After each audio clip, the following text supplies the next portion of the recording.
Welcome to Daily 5 for Monday, July 1st, 2024.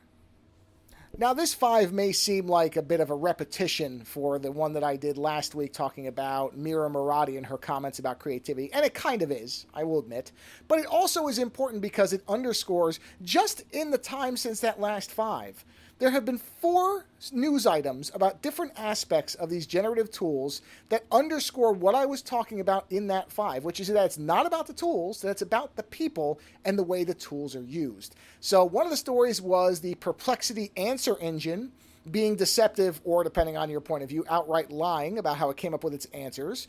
There was another one about a chatbot whose name I'm losing that is bypassing paywalls to be able to suck in information and ingest things.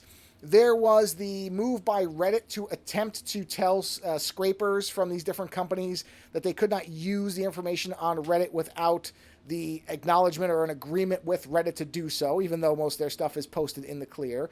And there were comments made by one of the higher-ups inside of Microsoft in their AI division, where he was saying that essentially, back in the 90s, everybody agreed that if you post something on the web, it's fair game for anybody, which a lot of people have a problem with. And all of these things, again, just reinforce that the tools themselves are just tools. They are just tools, and they're just things that people can use to do both good and bad things. What really matters, and where the focus should be in the scrutiny and the criticism, is on the people who are behind these things, because what they continually do, and now they're just outright saying it, as in the case of that Microsoft individual, and Mira Murati, frankly, they're just outright saying that they don't care about where the information comes from that they're using to build these tools. And here's the thing about it. This is what really makes it despicable, is if any of these companies, these individuals, if these were people who were working completely on their own to advance the benevolence of mankind,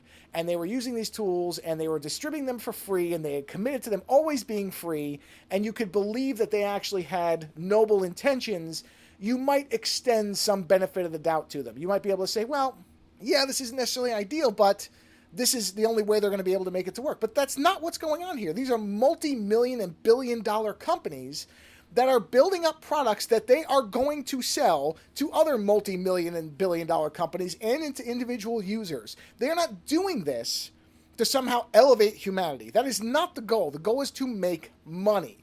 And knowing that that is the goal, that that is the actual intent, that that is the driving force behind these things, makes you have to question all of their motives and why they're doing the things that they're doing. So are there going to be positive benefits to these tools? There absolutely will.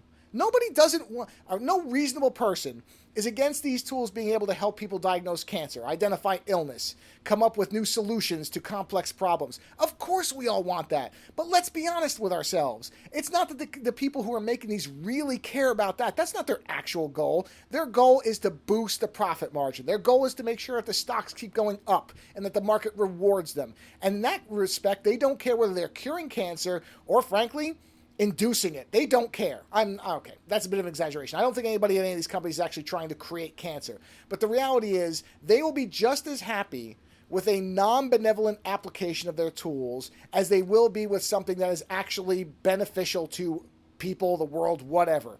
But that's not what they actually care about. What they care about is what the market demands them to care about, and that is growth and profit. And as long as those are the two driving forces behind the people making the big decisions here, then you have to look at all of these tools, not because of the tools themselves, but because of the people behind them, with doubt and with suspicion. And frankly, we have to keep an eye on what's going on here. And so when you see something where somebody says, oh, we're just going to take everything in because who cares? It's all in the open web anyway. Or when somebody says, oh, some creatives don't need to exist. What good are they anyway? They weren't doing that great of work. You have to then question what they're actually saying behind that. What are they actually thinking? Where are their values? And ultimately, the values are, how can we make our product the best one around, kill everything else that's trying to compete with us, and ultimately dominate the market? And again, that's not a benevolent position to start from. And so, like so many other things, if you start from a place of dubious intent, let's keep it somewhat neutral, or questionable intent, if you want to be a really, really kind of gray area on it, then you have to then look at the output the same way and say, well, is the benevolence really benevolent, or is that a byproduct and a happy accident for some people? And that's what I'm saying is it's not the tools. Once again, it's the people. Later.